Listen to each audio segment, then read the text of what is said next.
امبارح كابتن رضا عبد العال كالعاده مع اسلام صادق في البرنامج بتاعه، قال له اقسم واقسم بالله، وقال انا مش محايد ودول عاوزين يقطعوا عيشي كل دوت، رغم ان كان المفروض ان انا سبتهم. شوفوا حضراتكم الكلام، رغم ان انا المفروض يزعل مني جماهير الزمالك المحترمه اللي انا سبتهم في عز ما كانوا محتاجيني ورحت الاهلي.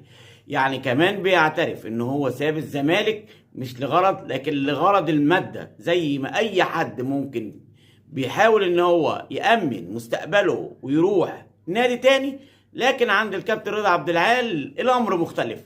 بدأ امبارح هجوم في اول ما بدأ البرنامج، وحاول اسلام صادق كالعاده ان هو يشطشط الموضوع لكن بطريقته، وبدأ رضا عبد العال يتكلم. لكن الغريب بقى ان بيشكر في مين؟ بيشكر في اكتر ناس هو